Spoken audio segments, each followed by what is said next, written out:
आज की सुंदर सुबह में आप सभी का स्वागत है, वेलकम है। हम प्रभु को धन्यवाद देंगे कि आज का सुंदर दिन प्रभु ने एक बार फिर से मुझे और आपको देखने को दिया है ताकि हम उसकी महिमा कर सकें। प्रियो, ये हमारे लिए सौभाग्य है। आज हम इस पृथ्वी पर जीवित हैं। इसलिए परमेश्वर के वचन के साथ आज के दिन की शुरुआत करना चाहते हैं। मैं आप सभी का स्वागत करना चाहता हूं living Christian movement fellowship ministry में, कि आप सभी हमारे साथ जुड़े हुए हैं। इस मिनिस्ट्री के लिए, इस सेवकाई के लिए आप प्रार्थना कर रहे हैं और बहुत सारे भाई बहनों ने सपोर्ट किया है। मैं आप सबको धन्यवाद देता हूं और यही प्रार्थना है कि प्रभु आपको इसका बहुत बड़ा प्रतिफल दे ताकि आप आगे बढ़ते जाएं और प्रभु की महिमा करते चले जाएं। परमेश्वर हम सब की सहायता करें ताकि हम प्रभु में आगे बढ़ते जाएं।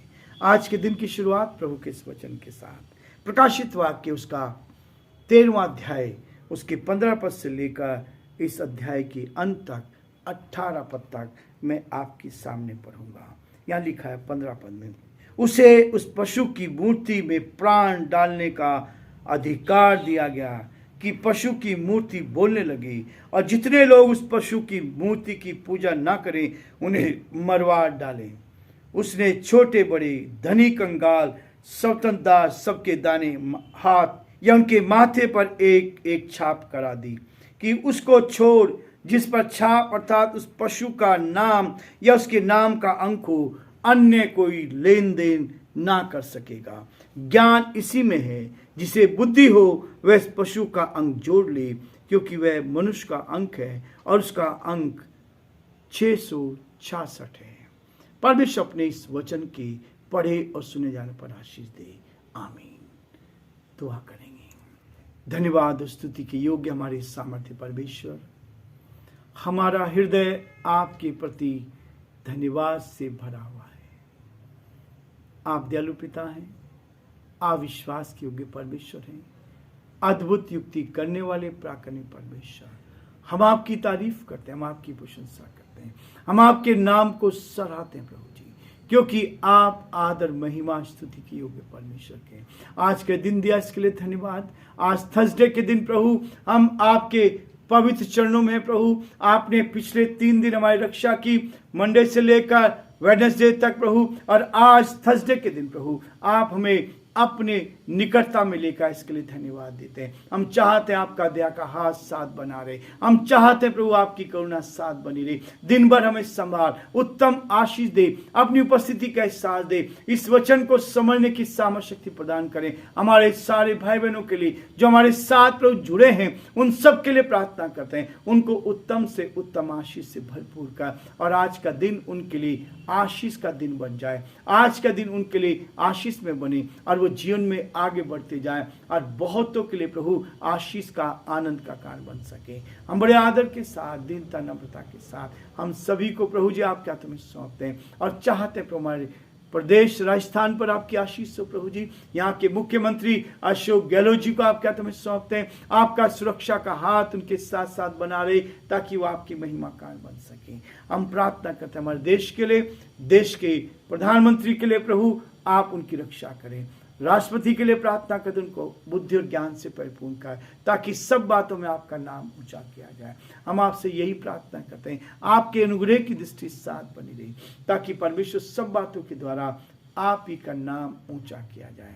हम बड़े आदर के साथ प्रभु जी अपने आप को आपके हाथों में सौंपते हैं। रशिया को, यूक्रेन को प्रभु जी आपके हाथों में सौंपते हैं। प्रभु जी आप उनके मनों को, उनके अधिकारियों को आपके हाथों में सौंपते हैं। उन अधिकारियों से बातचीत करें प्रभु जी, ताकि जो युद्ध वहां छिड़ा प्रभु जी आपके नाम से बंद हो पिता, और पिता परमेश्वर का समझौता हो सके, और प्रभु ये लड़ाई आपकी ओर से रुक जाए। आप हस्तक्षेप करें प्रभु, ताकि चैन आए, शांति आए प्रभु। इन दोनों देशों को प्रभु जी आप अपने हाथों में ले। हमारी प्रार्थना है प्रभु, हर कदम पर आप दया करें, ताकि सब बातों के द्वारा आपका नाम ऊंचा किया जाए। सारी महिमा हम आपको देते हुए इस विनती को अपने प्रभु अपने धार करता यीशु मसीह के नाम से मांगते हैं, आमीन।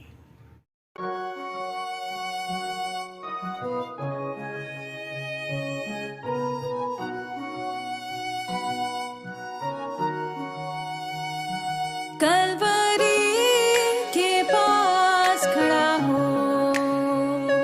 खून की धारा देखता जा,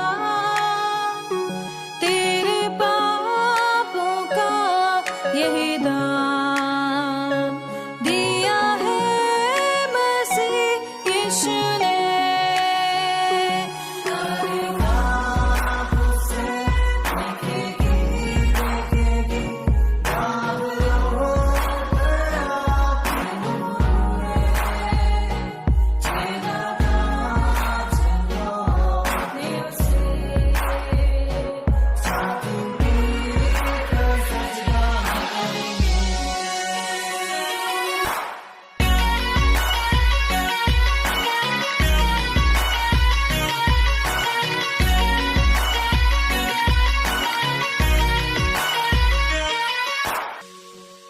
ये हुआ सब तेरे लिए, तूने भी उसे छेड़ा था,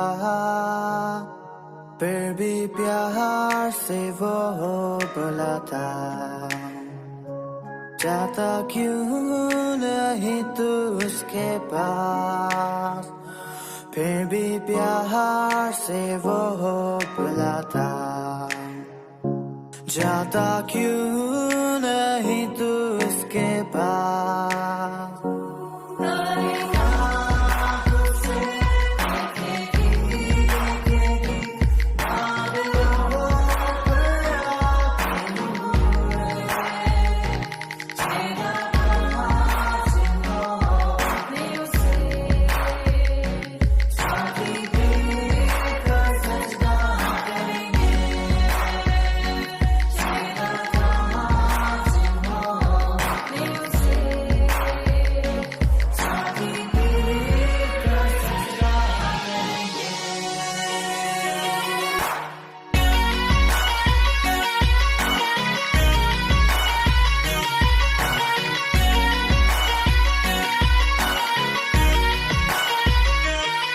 जल्दी वक्त गुजरता जाता है, रात अंधेरी आती है, तौबा कर दरवाजा होगा बंद, कुछ ना होगा फिर पछताने से,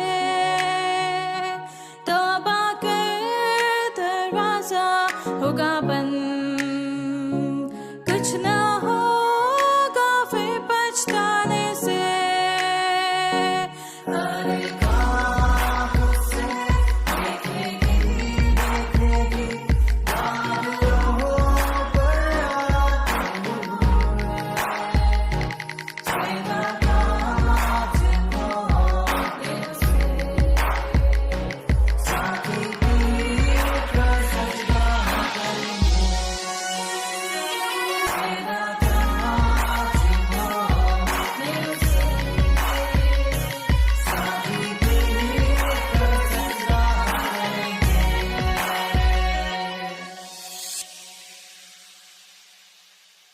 प्रियो, प्रकाशित वाक्य की किताब हमें इस बात को बार बार बता रही है, लेकिन जब आप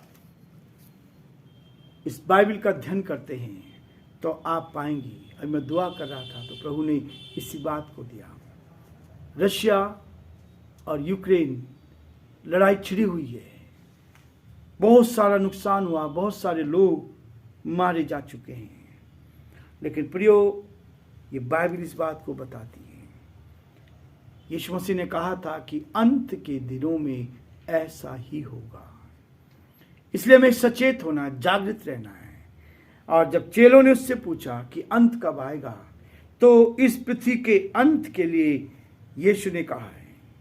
यीशु उनसे कहने लगा, मरकुस उसका 13वां अध्याय और उसके 5 पद में लिखा है, यीशु उनसे कहने लगा, चौकस रहो, कोई तुम्हें ना भरमाए।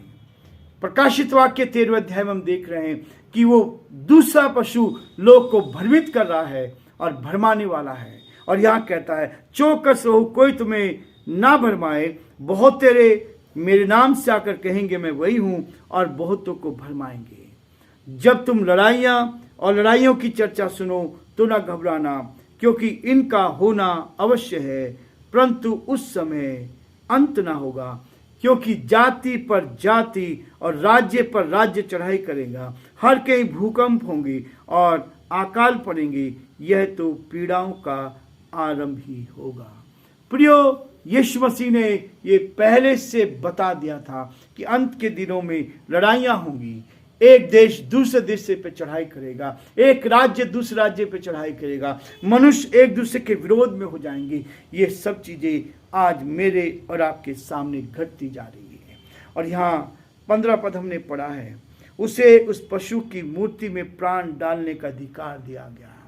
ये पशु क्या था? ये लोग को भरमाने वाला था, लोग को भरमाने वाला। उससे कहा कि लोग से कहा गया उसकी मूर्ति बनाओ, उसकी पूजा करो। उस पशु की मूर्ति में प्राण डालने का अधिकार दिया गया। ये दूसरा पशु था जिसके जीवन में उस मूर्ति में प्राण डालने का अधिकार दिया गया है, ऐसा बताया गया है। परमेश्वर का वचन बहुत स्पष्टता से इस बात को कहता है, प्रकाशित वाक्य इस बात को बहुत स्पष्ट कर रहा है। प्रियो, आज की शाम प्रभु कहता है मुझे और आपको अपनी निकटता में लेकर जाना चाहता है। इस पशु को क्या किया? प्राण डालने का अधिकार दिया। लोग इस बात को देखेंगे, उस मूर्ति को बनाया गया, उसमें वो बोलने लगी और बोलने लगी, उससे बहुत सारे लोग उसके पीछे हो गए। और जितने लोग उस पशु की मूर्ति की पूजा ना करें उन्हें मरवा डाला जाएगा, उनको मरवा डाला जाएगा। ऐसी कंडीशन है, आज भी हो रहा है और बहुत पहले से हुआ है। लोग को बंदूक की गोली के सामने नोक पर रखकर उनसे कहा जाता है या तो तुम सत्य को छोड़ो, यीशु मसीह को छोड़ो, या संसार से प्यार करो।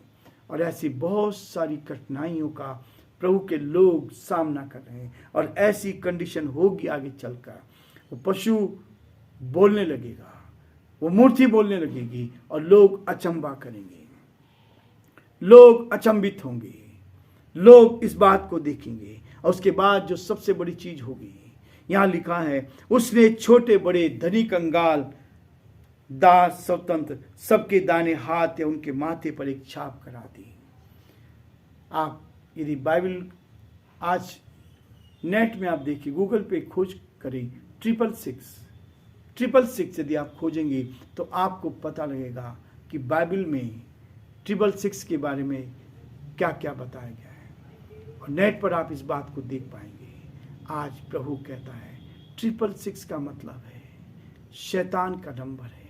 और ना केवल शैतान का नंबर है, वो कहता है छोटे बड़े धनी कंगाल स्वतंत्र दास सबके दाने हाथ या उनके माथे पर एक छाप करा दी गई, एक बूस्टर लगा दिया गया है, एक छाप करा दी गई। और ये छाप ऐसी होगी कि बिना उसके कोई भी लेन देन नहीं कर पाएगा। यहाँ लिखा है कि उसको छोड़ जिस पर छाप अर्थात उस पशु का नाम या उसके नाम का अंक हो, अन्य कोई लेन देन नहीं कर सकता। प्रियो, ये परिस्थिति होती चली जा रही, आप धीरे धीरे इसको देखते हैं। बाइबल जो बोल रही है वो ही आज सत्य होता जा रहा है। आज बिना आधार कार्ड के आप कुछ नहीं कर सकते। अभी जो वैक्सीनेशन हुआ है सारी दुनिया में लोगों को लगाने के लिए कंपलसरी है। और इससे भी बढ़कर बात होने वाली है। लोग क्या करेंगे कि आपको लेन देन उसी से हो पाएगा। अभी कुछ समय के बाद ये एटीएम और ये कार्ड, एटीएम कार्ड सब बंद हो जाएंगे। केवल मनुष्य के शरीर में ही ये छाप लगा दी जाएगी, एक चिप लगा दी जाएगी, जिसको शैतान की ओर से 666 कहा जाता है। 666 का अंक ये इस बात को कहता है, ज्ञान इसी में है जिसके बुद्धि हो वह इस पशु का अंक जोड़ ले। परमेश्वर हमें बुद्धि देना चाहता है। परमेश्वर हमें इन सारी बातों से बचाना चाहता है। कैसे बचेंगे? कैसे बचेंगे? सत्य को दबाया जाएगा, सत्य के विरोध में काम किया जाएगा। इसलिए परमेश्वर मुझे और आपको कहता है कि इस अंक को जोड़ ले, क्योंकि वह मनुष्य का अंक है और उसका अंक 666 है। परमेश्वर हम सबको बहुत आशीष दे और हम इस बातों को सीख सके, समझ सके, ताकि परमेश्वर के नाम को महिमा मिले। प्रभु आप सबको बहुत आशीष दे और प्रभु का हाथ आप सबके साथ बना रहे।